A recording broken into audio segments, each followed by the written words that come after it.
Hey, what's going on? Jayson Gaddis here, back with another episode of the Relationship School's Smart Couple Podcast. That is right. We are smart here. Smart has nothing to do with academia, by the way. We're talking about street smart when it comes to relationships. That's the kind of smart that we're trying to get you to become in yourself. A smart person is one who says yes to conflict and stops running away from their relationship problems. That's just smart, guys, if you want a great relationship, right? Dumb is continuing to run away from your problems and to not take any responsibility and point the finger at other people. That's just plain dumb. So we here at The Smart Couple do our best to educate you with practical tips and resources and hacks on how to have a great relationship. That's what we're about. And if you are new, I'm psyched to have you here. If you're returning, welcome back. We here at the podcast like to interview lots of different types of people, from normal everyday folks, couples, relationship experts, neuroscientists, sexperts, and the like. My wife and I get on here sometimes and talk about our relationship. And obviously, I answer your questions as well. So I think there's a fair amount of variety here, and I'm guessing this will serve you in your long-term relationship aspirations. Your long-term relationship aspirations. Okay? That's what we aim to do. And this is a branch of the Relationship School. The Relationship School is here to give you the class you never got in your traditional formal education, because they totally dropped the ball and didn't teach you anything about how to listen to someone, how to communicate, how to set boundaries, how to own your needs, and how to untangle yourself from your parents and things like that, right? That would have been really cool. But the good news is I got so frustrated that I finally designed that class, and I now teach that class. So if you want to play and participate, come hang out with us at the Relationship School, jasongaddis.com/relationship school, to find out more. And we've got a new website coming soon. Should be pretty exciting. And our upcoming 9-month training is happening very soon in September, late September. I'd like to see you there. And we are doing our best to help the planet connect and understand and work through our differences, because that is a lot. There's a lot of differences, and there's a lot of misunderstandings, and there's a lot of finger pointing going on. So not only does this help your marriage, it actually helps your work relationships, your political relationships, it helps your friendships and your family relationships once you learn this stuff. Okay? All right, my guest today is Dan Doty, all right, who lives in Bozeman, Montana. This guy's got an interesting background. He's a former wilderness therapy guide to young men and boys. He's been a public school teacher in New York City. He's was a PA on a wilderness-based TV show, and eventually created a hunting and food show called Meat Eater. Right? He was all over that, and that did really well. His latest project is Every Man. Every Man's mission is to inspire and create a movement that redefines what it means to be a man. Okay, that's a global community of men who come together to challenge and assist one another in their personal growth. And I was fired up to have Dan on the podcast because, as you know, I've done a lot of men's work, and I like to try to help the men out there get up to speed in the relational department. And a lot of men, more and more men, are doing that and creating great marriages and great relationships. So if you're one of them and you're listening, thank you for being that kind of man. And you probably know another man in your life who is emotionally distant, guarded, shut down, and defended, and continues to maybe point the finger and won't look at himself to improve his relational life, right? We're trying to reach those guys, and so Every Man is another company that's out there trying to reach more and more men. So in this episode, Dan and I get into manhood. We get into man in relationship, and the first half, we talk about Dan and his marriage and how he met his wife and his Match.com process, which was really interesting to me. Since I've been out of the singles game for a while, I love hearing people's stories about how they met. And I think for you single people, you're going to really want to take notes here on how he created the dream relationship that he now has with his wife, right? And they have also a little baby together. So listen to that part. And then we get into just like Dan's own journey as a man and why it matters for him to help other men in their lives, and why men's groups can be an important thing for you or your husband, okay, if you're a woman listening to this, or your future husband. All right, so I think you're going to dig this one. It's another episode for the men specifically, but obviously if you're a wife, a girlfriend, a mother, a daughter of a man out there who is, a little challenged relationally for whatever reason, I think that you're going to learn a lot here, and it's going to be beneficial to your relationship with that man. Okay, let's dive into it. Always listen to the end for your action step, please.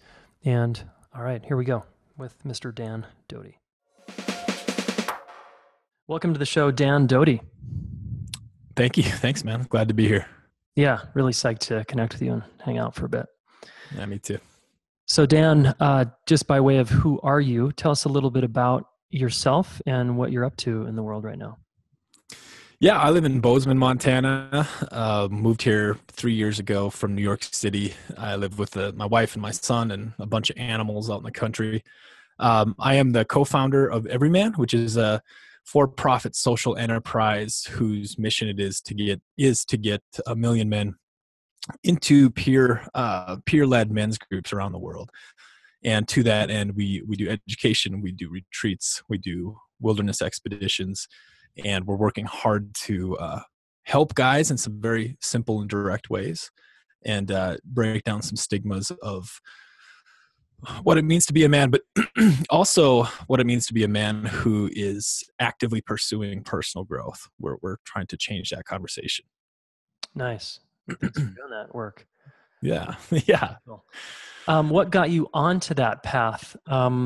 I'm guessing you weren't always into personal growth, or how did you get interested in this topic? Yeah, great. So when I graduated college, I had a very idealistic head on my shoulders, and I love to travel and I love to experience the world. And I think that word experience is what has been the most central to what I've done since that point. Out of college, I became a wilderness therapy guide. So I led groups of young men, struggling young men in different outdoor and wilderness scenarios for about 5 years. And became obsessed with the question, why aren't our boys necessarily growing up into healthy, mature, functional, fulfilled men? And how do we make that happen? It just became this, centralizing question in my life, and remains so, So I did the wilderness work with kids. I became a high school teacher. I worked in the Bronx for a while as a teacher. And then I began kind of a crazy media career and started producing and directing TV and film focused on the outdoors. And along the way, began to sit in men's groups myself, began an intensive meditation practice, really dove in my 20s. I really took a very, very consistent deep dive into myself. And all of that is culminating today with really taking my passion completely serious, which is helping men and doing this thing. So that's the short version.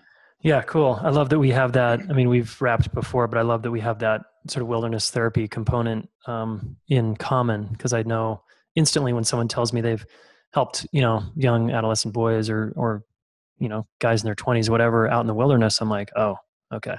Family. Yeah. We know. I don't know if you think, yeah, I don't know if you think this or not, but my line on that is when I meet somebody who's done that, I immediately go to, okay, so if you were good at that in any capacity, you are a very capable, very in tune individual that I would basically hire to do any job in the world. It's sort of like a soft skills, special forces type character. I feel like somebody who has a big background in that. You're right. I'm like, wow, I bet I would trust you with a lot of things. So yeah, cool. Kinship. Now, when you were out there, well, first of all, let me keep talking just a little bit about your bio. So, and then somewhere in there, did you get married? Are you married, divorced, kids, no kids? Yes, I got married 2 years ago. My wife Congrats. Elise and I. Yeah, we. Do you want a bit of a story of how we Sure, met? definitely. Yes. So we were both living in New York City. She lived in Harlem and worked in fashion. I was in TV. I lived in Brooklyn. I uh, I was online dating successfully, and I was having a good time in the city. But I wanted to find someone. I wanted to find somebody to commit to. And so I was on Match.com, and I put in every search parameter that I possibly could, and I narrowed down if I remember right, it was like 1.1 million women in the pool, and I put in all the search parameters, and it kicked six. it kicked six women out, and she was the first. Whoa. And I was in love from first sight, like literally. And I sent her a message, and I said, "I know this is forward, but I think you might be my dream woman." And she replied, Nice. You threw it down like that. "Yeah, yeah, there's a cool longer story involved there too, but it worked. It worked. We met, and we were married within 5 months. Whoa. Yeah. And kids? No kids? One kid, Duke, is 1 year and 20 days old today. Oh, wow, man. Sweet. You're in that can be very intense time where your marriage shifts and kids, you're up late and the whole dynamic in the family is the couple starts to change. Do you notice that or have you noticed some changes or is it pretty steady so far?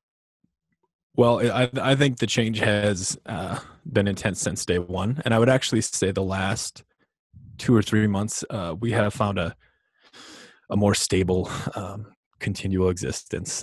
Duke started sleeping through the night consistently, and we got our home routine down. And to throw in another wrench between being newlyweds and having a child right off the bat, we both switched careers within the last year too. So it's been some real big change. Yep. But right now it's incredibly fulfilling and stable in a way maybe I've never known, and fulfilling in a way I've never known. Things are, there's nothing perfect about it, but there's a lot of love consistently here right now. Feels very good. That's great, man.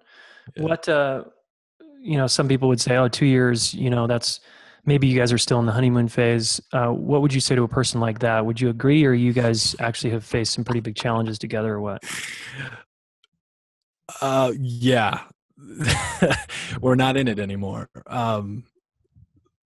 Maybe we have a resurgence. Maybe we're now hitting it. I'm curious to see what you'd say. But we moved out to Montana from New York very quickly after we met.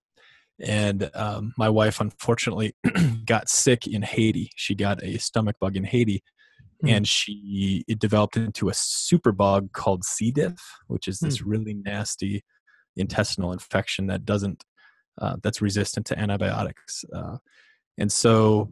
And I'm not exaggerating, but on the night of moving to Montana and the night of our marriage, which happened very soon after that, we were plunged into a very, very, very intense first 6 months, and even longer than that, where, any shiny honeymoon period was flipped upside down. I mean, it was a rough beginning. We had a very rough beginning.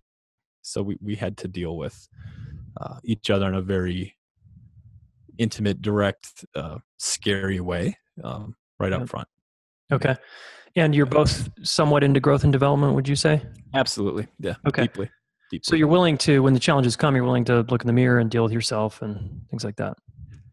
Yes. And I believe that we've both had to face new and deeper things that we didn't expect. And I would say for myself that the last couple of years have been unexpected growth in areas I didn't know was coming, and the depth of them have been intense. I mean, I think it's easy to fall into the trap of like, oh, I did a lot of work, I've got some shit figured out, and now, maybe I can coast for a while. But there's been no coasting in our marriage so far. But yeah, the work we have decided to embrace together has, I feel some fear of saying it's paying off or thinking about it in super linear terms, but that's bullshit, because it really is pretty amazing what we've gone through and where we are right now, I would Yeah, say. cool. So you're in a strong place. Yeah, Yep. absolutely. Now, when you do face those challenges, what are some of the tools and resources do you guys do? Like, maybe give us an example too.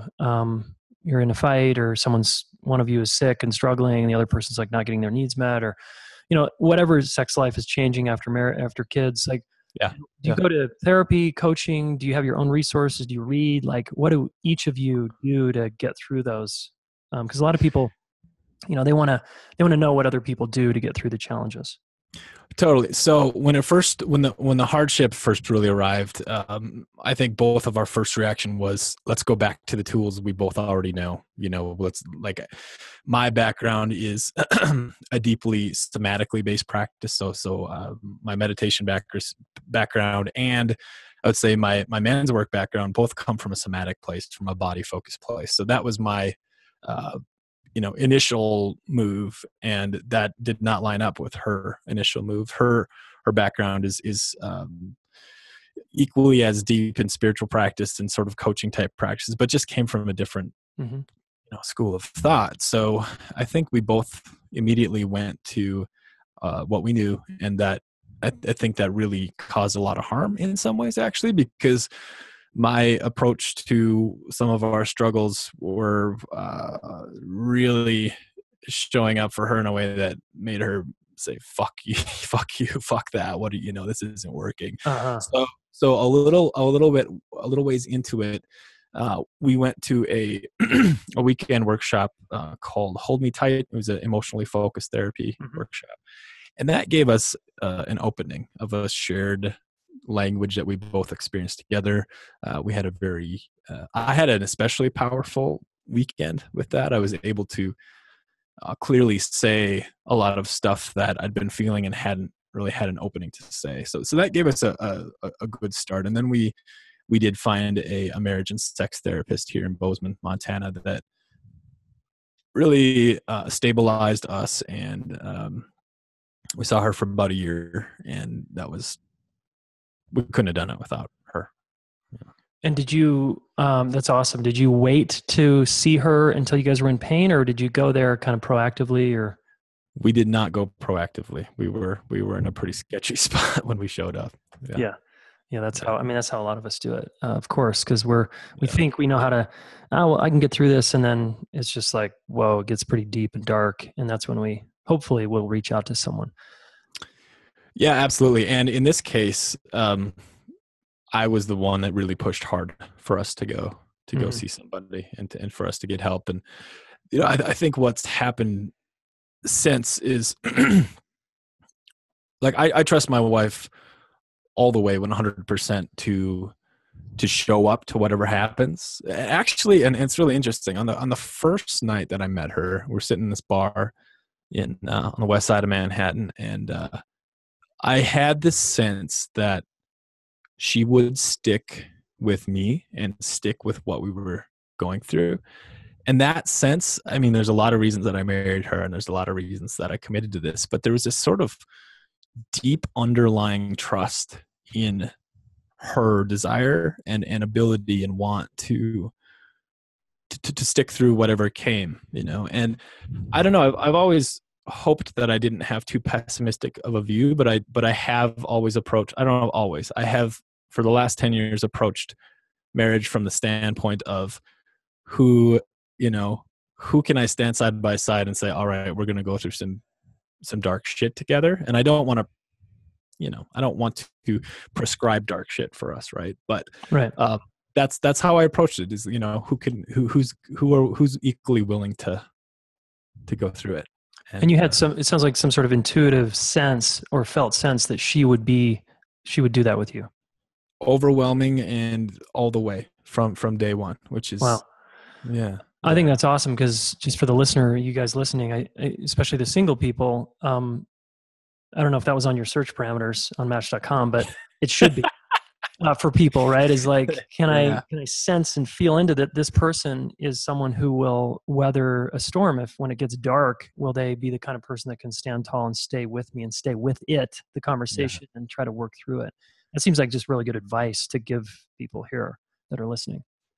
Well, that for me, um, has been, I think if I were to give advice to anyone in this realm, which I don't feel qualified to give a lot of advice in, but it would be that it would be, um, and I think I understand that there's, a difference in how people approach what a committed relationship is or a marriage. But for me, it's about mutual growth. It's about individual growth. And yeah, what does it really mean or look like to be there for each other in that way? And I scored, man. Like I feel like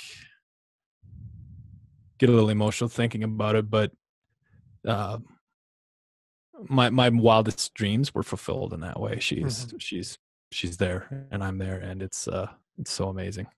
I think the single people right now that are listening are going to be wondering, well, what was the search criteria that kind of narrowed the field? Like, how did you come to the table with such clarity and weed everyone else out?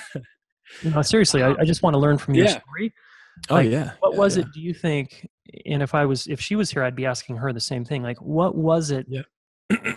So many people try Match.com and they hundreds of people or dozens of people, and they never meet anyone that they feel like is solid. And you seem to have maybe a technique there that I just want to learn from. So, is there anything you can speak to about narrowing the Sure. field and getting clear in yourself and your own heart? Like, what was it that kind of crystallized that whole thing?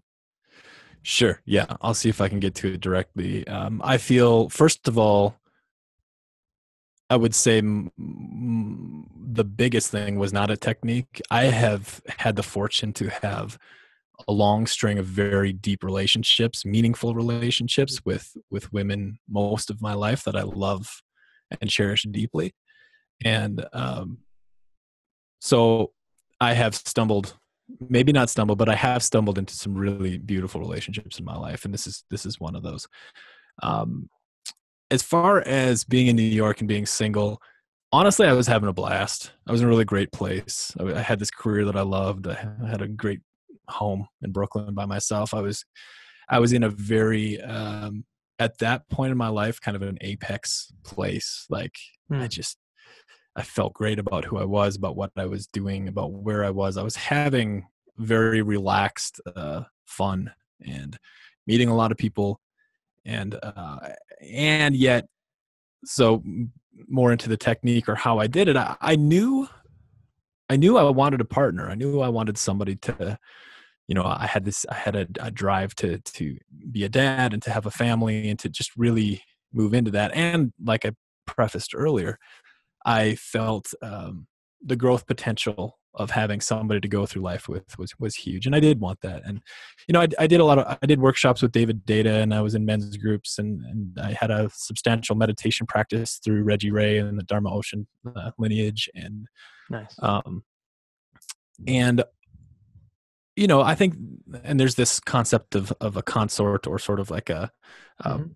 practice partner too, and and so I use the search criteria on Match very specifically, and one of the or I shouldn't say technique, but practices that at that time that I thought was very helpful was to really just sketch out very clearly what I wanted in a partner, and I think I had a couple different rubrics for how to do it, but one was just very specific, like give the most clear, down to the habits and practices, everything you can about this woman I wanted in my life, and then have it there, put it out there, and I actually shared it with my men's group, or at least a couple of guys in my group at the time, and then let it go. And I think another thing that was really helpful for me, and it's a bit esoteric, but it really did make an impact, was I was on the corner of 14th and 5th with a buddy, and I was talking about this woman I wanted to meet, and he's like, "Stop." I stopped, and he said, "Listen, and I want you to take this seriously." And he said, "She's out there looking for you as intently as you're looking for her." And I just blew him off. I'm like, "Fuck you!" Like, what are you talking Mm. about? And then halfway across the street, it really hit me. It's like, wow, that really meant something to me at that moment, and it really gave me a sense of relaxation, which I did not have. I believe that there was, as happy as I was and as good as I was, there was this sort of neediness that I had in terms of finding somebody. And I think he said that, and what that it impacted me enough for me to relax a little bit and be able to engage with a little bit less fervor. you know, Yeah. um, I was a serial monogamist for a good chunk of my life. Probably up to about 25. I always had always had girlfriends. I was always in relationships with people and didn't have much single time. And then, I had a pretty powerful and impactful shift of change between 26 and 29, sort of your traditional Saturn return type thing. And really got some good clarity about things inside of me, about my relationship with women in general, my relationship with my mom, what I really wanted. And so the latter half of my 20s got to pull back and be single for a while and really take care of myself, get to know myself. And also an effect of that was really I really enjoyed the dating process in New York City. I think it was a very fulfilling and exciting time for me. So so I got super clear with what I wanted, and then somehow whatever, and I can't describe a technique for it, but I relaxed a little bit. Yeah, because like holding it too tightly, right? Is there's something that kind of sends that vibration out, right? Yeah, and I knew that. I didn't know how to not hold tightly for a long time. I think I intellectually understood that, but it took a while to make sense of it and live it. Okay, so I just want to reflect back a couple things I got from that for our listener. That it sounds like just there's many layers in here, but one potential thing is you were having positive experiences in relationships. Mm-hmm. You also realized maybe I need some single time, and you went and did that for a while, because I think that's really valuable. Versus there's so many people that, not so many, but there's a group of people that always have someone pretty much all the time, and they actually don't know who they are alone. Right. So I just appreciate that. That feels important here to underline. And then the reflection your friend gave seems really important. You had gotten all this clarity about what kind of woman you wanted to bring into your life, and you were clear on family, you were clear on monogamy, marriage, and you were maybe kind of intentionalizing it in some way. And then your friend, his comment helped you relax about, hey, she's out there looking as hard as you are, and that somehow softened you. Is that right? It really did. Yeah. Yeah. Yeah. So I just think there's some good nuggets for the listener here. If you're single and you're wanting to meet that person, I think, maybe rewind this part and really listen to Dan's story, because I think that could be really useful for you. Can I extend that story just a bit? It's something really important that I'd like to share. So with that list of attributes that I wanted in someone, she came along, Elise came along, and I was like, check, check, check, check, check. I was like, it worked. And we got married, and then things got hard and a bit dark for a while. And one day I pulled up that list, and I'm like, wait a minute. All these things I checked off before, looking at things now, I'm not so sure anymore. And I think when the hold on, not so sure about her in the list, or not so sure about you need those things, or what do you mean not so sure? Well, actually both. So, but what I meant at first was I'm not so sure that the appearance and the intention and the feeling of the relationship was like, yes, she fulfills all of these qualities. And then things got hard, and I was like, oh my God, the reality doesn't live up to this idealized version of what I thought. And I think for a moment in when things were hard, it was like, wow, he was the scariest thing for me at that time after things got hard was, did we choose wrong? Did we get blinded by what we thought each other were and what we thought each other would mean to each other? And is the reality that this is, I sort of painted the sheen over this woman. But here's, the second part of that is that I was so in and I was so committed, and I didn't need all those things to be true, because at this point I wanted her and I wanted to stick with it regardless of what it was. That's cool. And I think that if I had a chart or a graph of how I don't have that list anymore. And actually, it's interesting. I don't ascribe to it. I don't think it's no longer a part of what I need or our relationship. But Okay. I would think if it had been measured from time to time, I think it would have gone up and down. Like, were these things being fulfilled? These things I thought I needed in my life, these qualities I thought I needed in a partner. When she actually showed up and we were really there together, I could have gave a shit either way. Whether Can you give us an example of one of those things? Yeah. Well, and here's one I totally let go of. I had this dream to marry someone who had a very similar meditation practice as I. So we would practice together, and this would be a thing.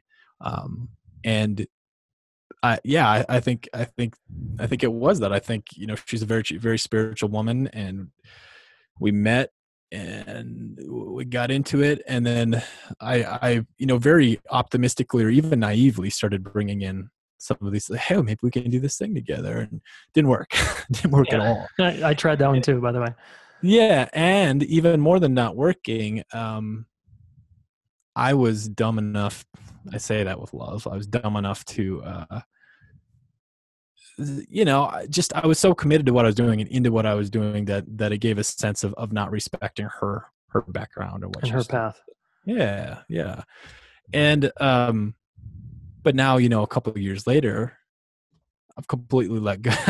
I don't need that. I don't need her to that doesn't need to be what we do. She has her thing and I have my thing, and I'm very more than happy. I feel kind of grateful and blessed that we have different backgrounds and all that. So yeah, for sure. That's cool. That one blew up in my face as well. Trying to get my wife to meditate. She was a yoga person. Yeah. And definitely backfired, and a lot of fighting and intense struggle because of that. Because basically me trying to put my values onto her, right? Do it my way. It's better. I think it's cooler. It's more efficient. Yeah. And she'd say that and be like, no. You don't have to do it my way. But I was blind, man. Yeah, of course I was saying you have to do it my way. Yeah. Yeah. What do you think was one of the factors that had you let go of that and not make it a big deal and just accept her way? Like, was there anything that shifted for you there? Because this is what a lot of couples will find themselves in. Hey, you need to listen to Jayson's podcast, kind of, or else. And the guy or whoever it is like sitting there just feeling judged and criticized. So I'm just curious if there's anything we can learn from what you did there. Yeah. So this is a really cool moment, man. Anyway, we got married quickly in a private ceremony. We 9 months later had a big ceremony, and then we went to Hawaii for a couple of weeks I'm sorry, that's not true. We went on a short honeymoon, and immediately my wife got pregnant with our boy. 4 months later, we had this just beautiful 2 weeks in Maui where it was this baby moon honeymoon experience, and we get there, and so ensues the most intense and wild fighting consistently than we've been. It was just like somehow we were sent to Maui to have it out to the end. Okay. And a few days into it, literally 2 days into it, we stopped and we said, okay, the rest of this time together here on the island, we are going to drop in together and basically structure what we called a little ceremony, like a 7-day ceremony for us. And during that time, just, I don't know, maybe intentionally made it okay for us to really go like all the way into the dark stuff. And out of that, so my wife has a background in energy work and healing and some really incredible things. And I feel embarrassed to say that it took this, but it did. I think I recognized first how deeply it wasn't working for me to hold on to what I thought it should look like that we were doing. Like I just hit a hard stop, right? It's like, okay. Yeah. And I started naturally becoming much more, I don't know, curious about her and her stuff. And she did. We were in this amazing house on the backside of Maui and spent this evening where she let us in some yoga, and then she did a session on me. She basically had me lie down and brought up what she was taught and shared it with me. And it was one of the most powerful things I've ever felt. Wow. It was one of the most incredible experiences ever had. And, and I've chased some pretty intense experiences in the healing realm and in the meditation realm and things like that. And it was just like, holy shit, I'm married to a really powerful, badass woman, and I've been fucking blind to it. Mm-hmm. And that was our first big step, Yeah. of real humility for me, of just being like, God, man. And and I think that's been a process of that I've gone through since, and just, yeah, it really, as much as I thought I was connecting to who she really was and making, honoring that, in a lot of ways I just wasn't. And that was a really, so to put that in simple terms, I shut up and got curious about who she was really, and let her be herself. And thank God I And it did. sounds like you also received who she was and received her way, her healing way, her way, and it really opens something up in you. Yeah, and ensuing opened up something between us that just, it was a new relationship. Like it was Mm-hmm. and I've, in a sense, looked at her with starry eyes since, in a way that I, never, in a very real way, Yeah. in a real way. Yeah. You're able to see her more, not putting your trips on her, sounds like. Yeah. Yeah. And I still do, but I'm Yeah. more, to less and less degree, I think. Uh-huh. Yeah. Awesome. So what would you say, well, like what prevented either one of you from saying fuck it during this week or 2 weeks on Maui when the fighting got really dark? Was there anything you guys had that, maybe you said you created like a ceremony?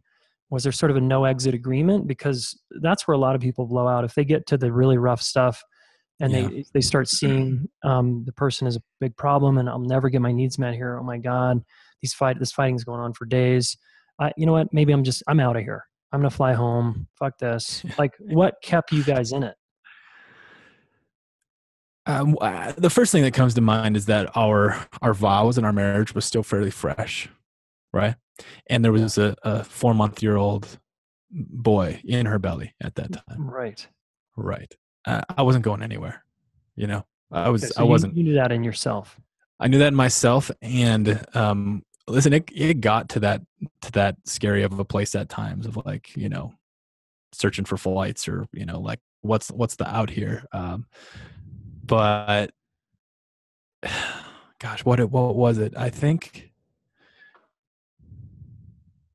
I don't know. I don't want to insert my thoughts on where she was, but I would say what I noticed, and what I really was aware of in that time, was that there was never, like, I don't think it ever got, if it were a zero-sum game, I don't think it ever got down all the way to flat hopeless. I mean, I think the feelings were there, but I think there was always this, and again, maybe I willed this to be true, or maybe I just hoped it to be true, but that's the same thing that I said I recognized about her from the first date. Yeah. There was always this piece. There was always like You'll stand by me. You're gonna stick with it here. a tenacity, or a doggedness, or just a, like, well, shit, we sure haven't, like, I don't know. In me, I think I had these feelings of like, well, I think I'd be okay putting up with 5 years of this intensity.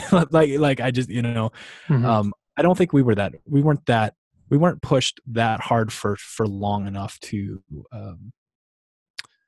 bail. I don't know. I knew she wasn't going to bail. Yeah. And I knew I wasn't going to bail. Yeah. You trusted some innate feeling there, some sense.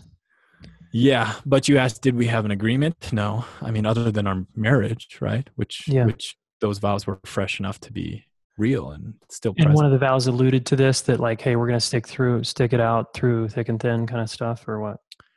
Yeah, I'd have to go back to see if there's anything in those words, but if not explicitly written, there was a felt sense, like the intention, right? Yeah. And and I don't want to overplay it, but man, there was an overwhelming sort of flow, I would say. How can I say that better? Us getting together was something, it felt like something bigger was at work. Like it wasn't, I don't know. Once I said yes and gave it a full yes, I don't know. I just trusted. I trusted something. And if it would have gone sideways, it would have fucked me up. Like, because my trust was really full, and I gave it everything I had, and had something changed, and in that time period, I would have been like, whoa, how can I trust myself in this arena? Sure, if you would have gotten burned or something. Yeah. And that trust, do you think that comes from some deeper confidence in the feeling there, or do you think there's some naivety there, or what? Both. Yeah, I have a quality to me which is hard-headed, like sort of I'll just boldly walk into what I feel is right. But then again, there's a felt sense of trust in her that I felt from day one that I would have bet anything on. Yeah, that's powerful. Yeah.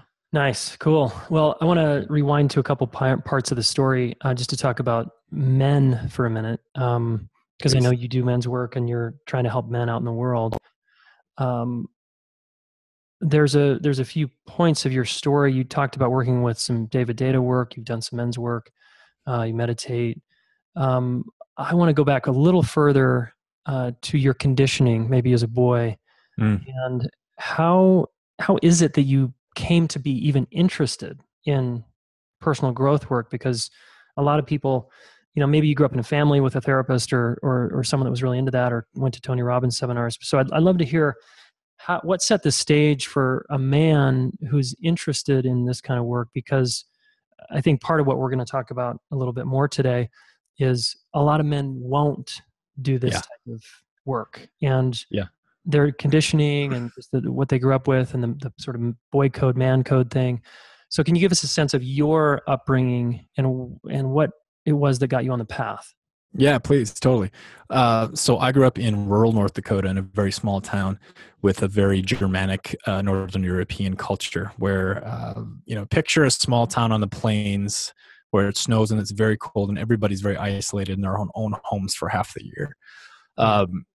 The amount of social and emotional fluency and connection in where we grew up. I grew up in about the most loving family that I can picture, and yet we never told each other we loved each other. We never, the emotions were not very understood or used very much. Everybody was just okay. Like, you're just okay, you're fine. You kind of bury it all inside. And that was just a cultural thing, familial and cultural. And I feel very grateful and lucky that I had a couple experiences in my teens and then my late 20s.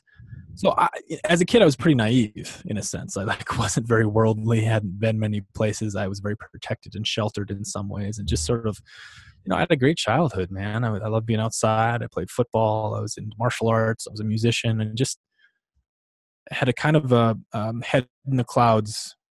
Not in a negative way. It was beautiful. I had a good time as a kid, and had a girlfriend when I was 9th, 10th grade that really made a first impact on me in a really big way. And she was so warm and so physically loving, and her family would hug and just this sort of intimacy and this expressed intimacy really changed my life. Really, I was like, wow, this is not how I live, and boy, I like this. You got a new kind of a new transmission of how family does it totally differently. Yeah, it made a big impact. Yeah, and her name's Sally, and a couple of years later, we went to college together, and she came back from class and said, "Hey, I'm gonna go study abroad next year. I'm gonna go to Europe, and if you wanna stay with me, you better come." And again, I was just in this naive place, and it was like, "Oh, Europe? What do you?" But I went, and it was like a massive shift for me. I was like, wow, there's a huge world out here with incredible things going on, and people of all means. And, I think actually my sheltered North Dakota childhood has been a huge gift, because to be honest, everything outside of that is like, oh my, it's amazing, right? Like vibrant, like technicolor, like mountains, and like culture and music and energy and life. And So that was, she really helped me open. And then I mentioned before, so still I'm not in any kind of, I never went to therapy and never even thought about personal growth, nothing like this. But I knew I was a very sensitive guy from a very young age. I could feel a lot, and but didn't have any much avenue to express in a lot of ways. And then when I got done with college, I was in Panama, sitting in an internet cafe and on Craigslist, and needed to move back to the States to get a job. And popped a wilderness therapy job. And I think a month later, I was standing in the desert with my pack on my back and another kid's pack on my back who had sat down. I told him I'd carry his pack for him, and proceeded to spend a lot of time, a lot of time out in the desert, connecting with kids. And I found that I had a gift and a skill for, just naturally being there for these guys. But I also quickly realized I had almost no emotional capacity of my own. And that's when it really started. I think you can edge into it with, just traveling abroad and sort of having new experiences and really open my mind. I went to Ecuador for a study abroad program and actually sat in a ayahuasca ceremony where we didn't drink ayahuasca, but we got to just sit with a shaman as he did his normal ceremony. And that piqued an interest in me that just ran rampage for a while. And it wasn't just that, but I actually, stayed with 3 different indigenous tribes. And I remember it so clearly. And I think I have a journal page that talks about it. And I was recognizing how, now I use the word present, these people were, or embodied, these indigenous folks were. And they just had an ease to them that I had never recognized anywhere else in the world. And something about that trip, I became obsessive. About. So I moved back to Ecuador and I lived there for a while. And so yeah, those things set me up for what I would say, the past, I'm 35 now. So the past 13 years of being, set me up for a very, very continual deep dive into, I would say experiential self-growth, right? Meditate in a very experiential way. It all comes back to me. If I had to bring it into one place, it would be all those nights laying out in the desert with a tarp and a foam sleeping pad between me and the earth. And I believe that sort of forced or melted me into a connected state of being. The same thing I saw in those indigenous folks in this. And not that I'm there, right? Or not that that's me now, but I've been chasing that for a long time. Yeah. Wow. It's powerful. And so bring the kind of male piece around that. Was there any conditioning or messages that you had to start to penetrate or work through along the way there? Or were you just sort of continuing to find your way and it just naturally happened that you started to open up more as a man? It seems like you weren't wrestling with your conditioning like some guys are. It just seemed to naturally unfold a little bit. Both, I would say, and I still do wrestle with my conditioning. I really do. I still, for example, I was super attracted to your voice in the men's world. I'm not sure how many, 7 years ago when I was first opening into it, because I felt it was balanced and I felt it was strong. I still recoil from the term men's work itself. I recoil from the spiritual community's approach to men and masculinity. I actually am beginning to recoil from the word masculinity. I find I have had to go through a series of reckoning with my man stuff. A big part of that was that my last career was in media, where I was on a crew, literally a crew of guys that flew around the country and the world as a hunting party. We would hunt and kill our food and eat it. And an amazing group of men, and not one where sort of I wouldn't go to a David Data weekend and then come back to my work crew and tell them about it. It just wouldn't. It just didn't fit. Too much of a gap there. so it was a big deal for me and a hard thing for me. After working many years with boys, I specialized specifically with guys in the wilderness as a therapy guide. That I think that did a bunch to help me fight any stigmas. It's like, oh man, we're just working with these guys, they're just guys and they're humans or whatever. I didn't have a big stigma, but then jumping into this other work scenario, I really had to sit with my sort of home community of, like my men's group type community versus my work community. And it was really hard for me. It was a lot of internal struggle to live in two worlds where there weren't many inroads between the two. It's almost like if I were to stereotype, you've got, and I'm just going to give myself permission to use the stereotypes here, like a full like redneck kind of crew and then a whole new age crew. And those don't eat at the same table type of thing. That's a good way to really spread it out. And the reality was that neither were at an extreme that way. But yeah, I think you're onto it. Nobody on my work crew was a redneck, but that's fairly accurate, I would say. And the real deal was inside of me, right? So I was kind of put up to that whole male thing daily, right? Like I'd wake up and meditate and then go to work. And I was living two different male lives. And so like I've been working on a book for a couple years, and the title is The Yoga of Hunting. And I think it's a decent explanation of the tension that I felt, because I see both practices of hunting and yoga as on an interestingly fringe side of what's okay for a man in our culture to be involved in, right? Like there's lots of guys in yoga, and I don't think it's a huge stigma against it now, but it's also not, from the other end of the spectrum, yoga guys get made fun of from the sort of red state perspective. And then on the other side, hunting, isn't a huge stigma, but if you come from a really liberal place, there's going to be a stigma against guys who hunt. Oh, yeah. And I feel like that dichotomy between the two, it's a really interesting one for me to explore, because I do both. Right? I mean, I think two of my favorite things to do in the world are to hunt and to do yoga.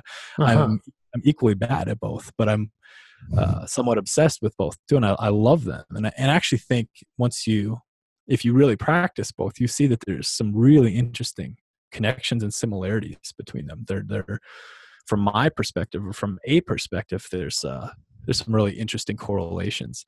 But culturally,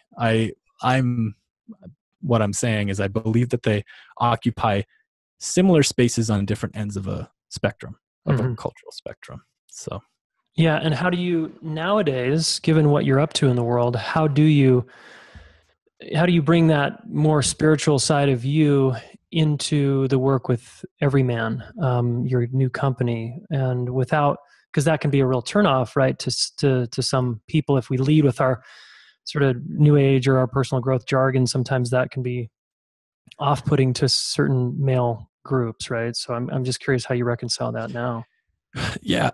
And I said the word experience at the beginning of this, having that be the most, one of the aligning words for me in my life. And that's the answer to the question you just asked, is that instead of using the jargon of spirituality or anything like that, what we do at Everyman in our groups and in our retreats, and I coach guys one-on-one too, but what we do ultimately is we practice accepting our experience, which I break that down, our feelings and our wants, right? Just, can we sit fully with what we feel and what we want, and then do that? And we do that in the presence of others, in a group or one-on-one. And that is truly what I'm finding. I mean, it's the core of what I've done in this arena for a long time. And we're just now, I'd say, sinking into the simplicity of that. And that's something that I think is at the core of my meditation practice. And it's at the core of a lot of these other growth-oriented things I do. But, so I get together with my group on Thursdays, and we have a very simple process.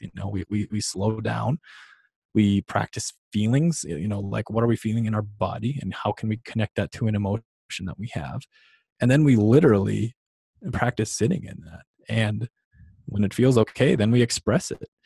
And, that creates an automatic vulnerability, that expression of where you are. And that vulnerability automatically creates connection to the other guys that are willing to be there for it.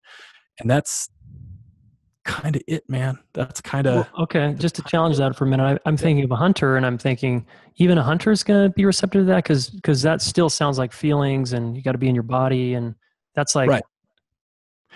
So no, yeah, there is still that hurdle, right? Now, I'm not going to say there's no hurdles. There's no hurdles here, but it is interesting because in my group here in Bozeman, I have one guy who sells guns for a living, an ex-Army Special Forces guy, and then a handful of your very, very traditional man's man. But I think so here's the hope. The hope is that, through the marketing push and through correct use of media and, hopefully putting this out in a way, listen, we're not going to get 8 out of 10 guys. If we get one guy out of 10, great.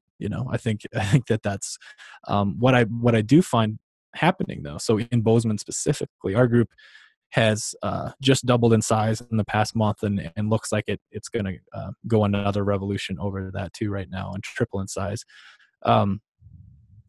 There does seem to be a very ripe moment in our culture right now where guys are, there's all this amazing science that's come out about how isolation and being alone is statistically killing us more than cigarettes or potato chips or car crash, right?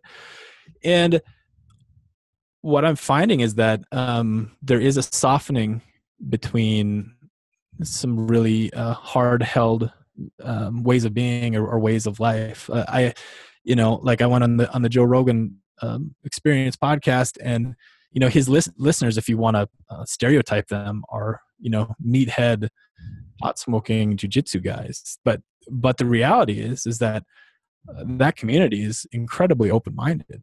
There's a lot of very open-minded guys out in the world right now, and I think that the whole podcast phenomenon in general is, I'm hearing it over and over again, that guys love to listen in and hear people's meaningful conversations. And when you really break down what our groups do, we get together and we get to actually participate in meaningful conversations. We're not just, listening to them passively. Yeah.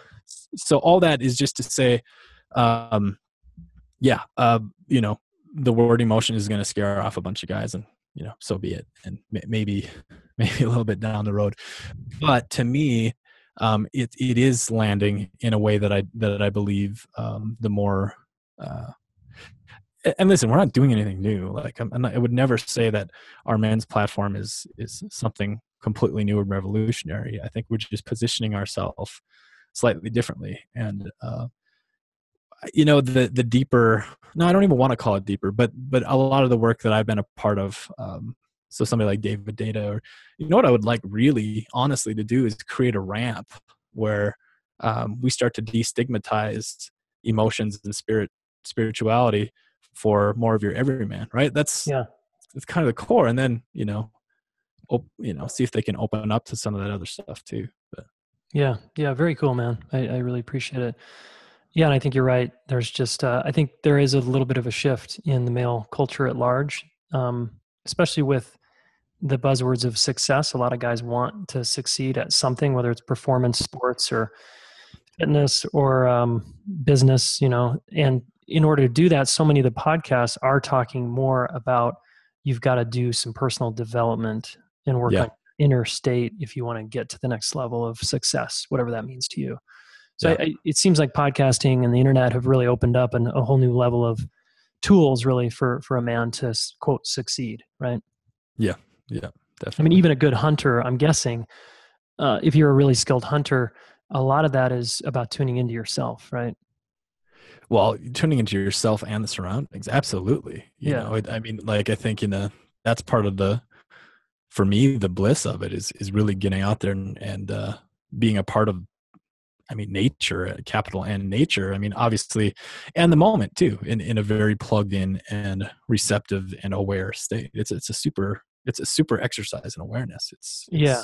Yeah. It's got a goal to it. It's got a focus to it. But Go ahead. well, and it plugs you into the life cycle in such a meaningful way, right? Very I mean, direct.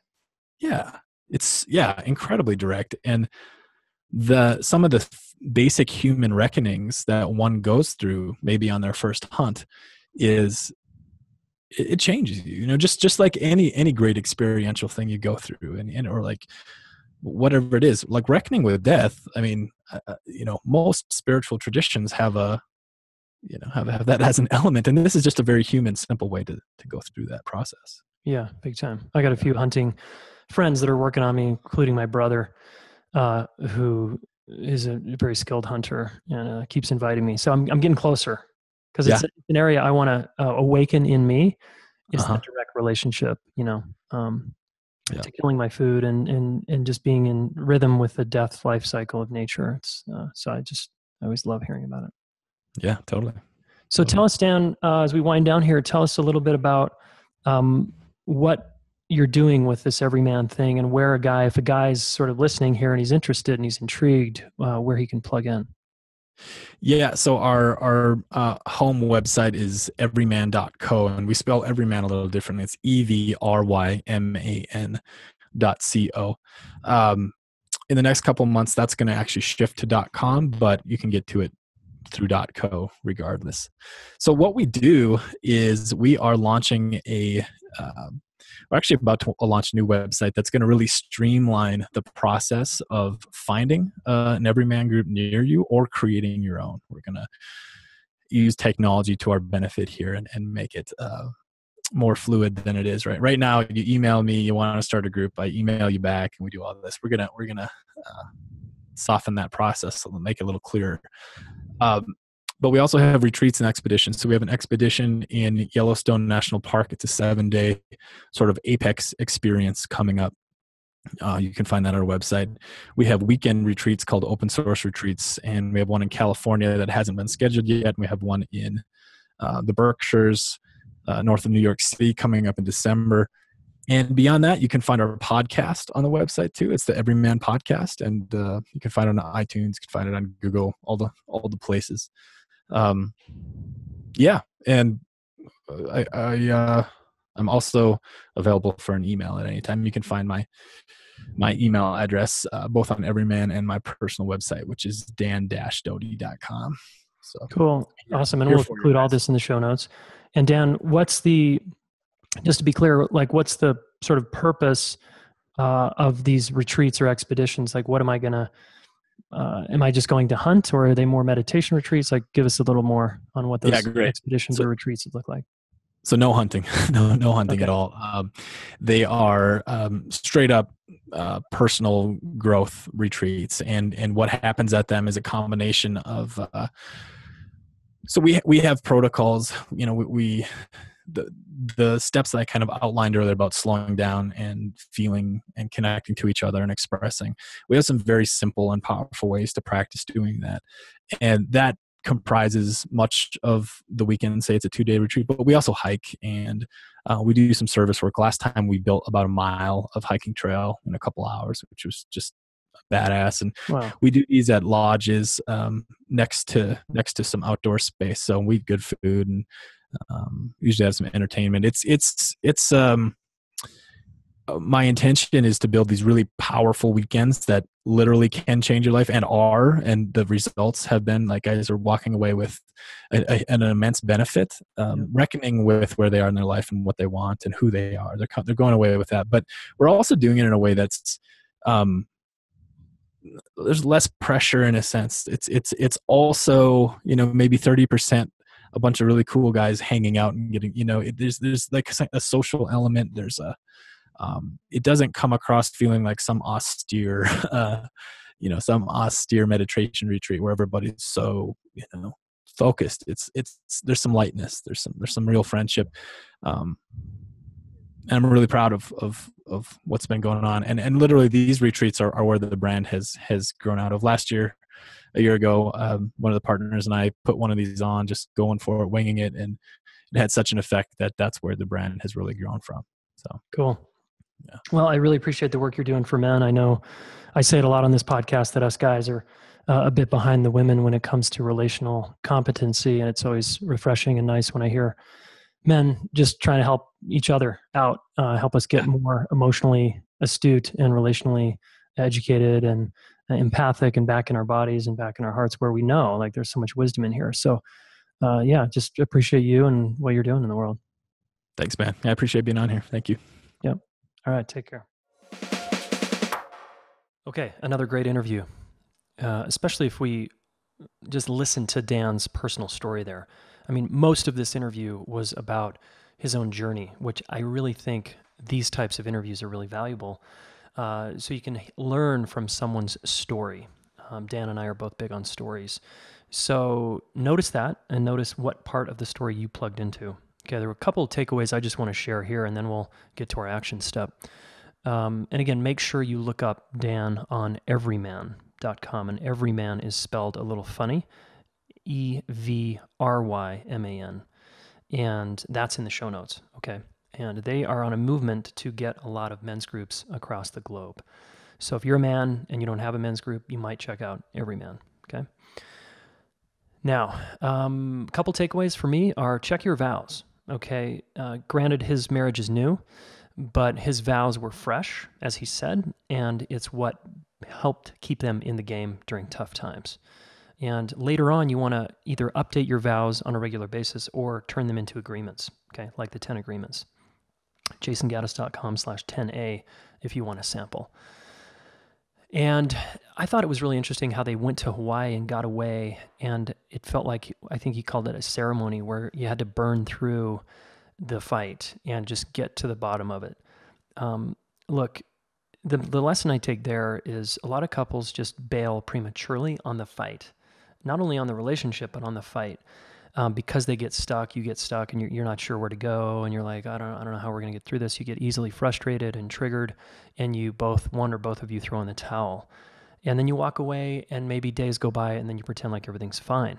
Obviously that's not the way we do it here at The Smart Couple. So the lesson there from Dan is stay with it and maybe get away from the screens or from your comforts of home and go on a trip together until you get to the bottom of it. The bottom of what? The bottom of your issues together in this moment, right? Listen to each other until you get to a place where you both feel understood and you have a shared reality about what's going on. Now, I guarantee you that's going to be really powerful, and you're going to come out the other side stronger as a couple. If you get stuck, of course, you can always hire someone. But, Ellen and I, in our marriage, we just stuck it out sometimes. And if we stick with it, no matter how long it takes us, days sometimes, we will get through it. And we don't need external help. We used to a lot because we didn't have as many tools, right? So action step for the couple is to stick with it. Do not give up on your fight. Get to the bottom of it and get external help if you need it. But see if you can do it on your own for many, many days. Right? Just commit to, sometimes it takes us a week, but we're going to stay in the conversation every day until we get to the bottom of it, right? Like a ceremony. Ceremony's not over until we are finished with the quarrel or the disagreement, the misunderstanding. Action step for the men is to, if you're not already in a men's group, make a baby step in that direction by taking your closest male friend and up-leveling that relationship and deepen it. So up your game in there, deepen it downwards into the abyss of darkness and get more honest about what's going on. That's like a micro men's group, is just having one other man in your life who calls bullshit on you in a loving way and you can just open up to and be honest about what's really going on. All right. So that's your baby action step for the day. All right. As usual, you know where to find us, The Relationship School. And we got a new website coming out soon and lots of fun options for you. For now, I want you to consider joining the Relationship School Roots community. Okay, JasonGaddis.com/roots. And you can apply to be a part of our big group in our larger community where we practice every 2 weeks. The tools, some of the tools you learn here, and many, many more. All right. Okay, I look forward to speaking with you all very soon.